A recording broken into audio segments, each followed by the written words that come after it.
बहरहाल आज supreme court ने कह दिया कि SIR एकदम सही एक्सरसाइज है, चुनाव आयोग के सारे हक वाजिब हैं, चुनाव आयोग ने कुछ गलत नहीं किया है, वोटर लिस्ट में संशोधन करना चुनाव आयोग का अधिकार है।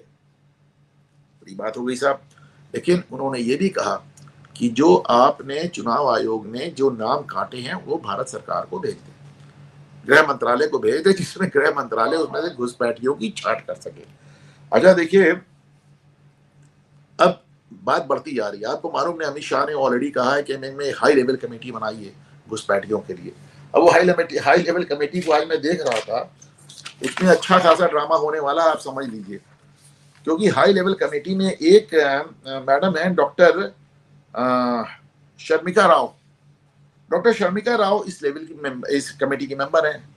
डॉक्टर शर्मिका राव ने इससे पहले एक रिसर्च पेपर लिखा है, और वो रिसर्च पेपर का नाम है कि share of religious minorities across country analysis 1950 to 2015।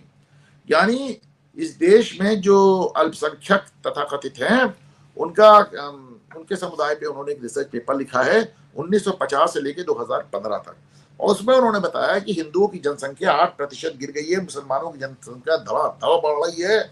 और सबसे बड़ी बात, उन्होंने अगर फिगर्स के हिसाब से बताया जाए तो उन्होंने कहा मुसलमानों की जनसंख्या जो केवल 3.5 करोड़ थी 1950 में, वो बढ़ के अब 22 करोड़ हो चुकी है, यानी 7 गुनी हो चुकी है, 7 टाइम्स। तो ये पेपर जो उन्होंने लिखा है वही इसकी मेंबर भी हैं।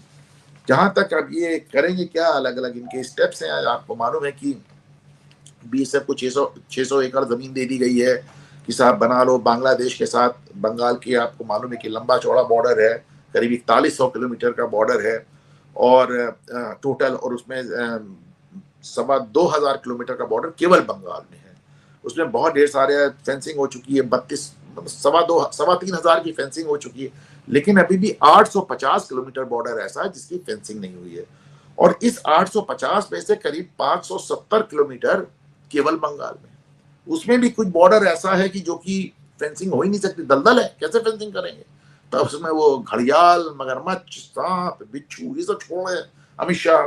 और इसके अलावा मैं देख रहा था कि साहब काफी काम कर रहे हैं। जहां जहां पे रेगुलर फेंसिंग नहीं हो पा रही है वहां पे आर्टिफिशियल इंटेलिजेंस वाले सर्विलांस की जा रही है, ड्रोन सर्विलांस की जा रही है, रेडार सर्विलांस की जा रही है, स्मार्ट कैमरास लगाए जा रहे हैं, थर्मल इमेजिंग की जा रही है, अंडरग्राउंड ये आपके वो बन रहे हैं, सेंसर्स लगाए जा रहे हैं जो कदमों की आहट तक पहचानने, और रियल टाइम मॉनिटरिंग सिस्टम हो रहा है। और तो और बॉर्डर पे ड्रोन एक्टिविटी जो अक्रॉस द बॉर्डर बांग्लादेश से पाकिस्तान से होती रहती है, उसको रोकने के लिए 24x7 ऑटोमेटेड सर्विलांस ग्रिड बनाई जा रही। तो काम तो बहुत हो रहा है साहब, बहुत जबरदस्त काम हो रहा है।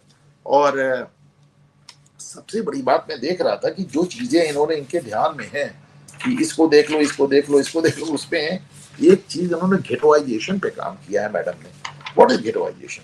गेटोइजेशन ये कि जब देश स्वतंत्र हुआ तो सरदार पटेल ने कहा कि मुसलमानों को जो बचे हैं उनको एक जगह रखना उचित नहीं है, उनको समाज में अलग अलग फैला दो, इस तरह वो समाज में सम्मिलित हो जाएंगे। जवाहरलाल नेहरू ने कहा नहीं, उनको एक एक जगह, हर शहर में एक एक छोटा छोटा पॉकेट में रखो, इससे उनके अंदर सुरक्षा की भावना होगी। और फिर वही हुआ जो आप हुआ, आपने देखा है कि देश का एक भी ऐसा कोना नहीं है जहां मुसलमानों के अलग अलग पॉकेट्स हो। एक जिसको हम कभी कभी लोग पाकिस्तान का भी कह देते हैं उस हिस्से को, इनको घेटोस कहते हैं, और इस प्रक्रिया को घेटोइजेशन कहते हैं। तो ये जो मुस्लिम घेटोस हैं, यहाँ नहीं, यहाँ से अमरीका तक है, उन्होंने देश को बहुत एक सेंसिटिव वो बना दिया। और इस तरह के घेटोस आपको अपने चिकन नेक पे भी मिल जाते हैं और तमाम जगह मिल जाते हैं। तो इस घेटोइजेशन को भी टैकल करने की बात मैडम ने लिखी है और अमित शाह इसको सीरियसली ले रहे हैं।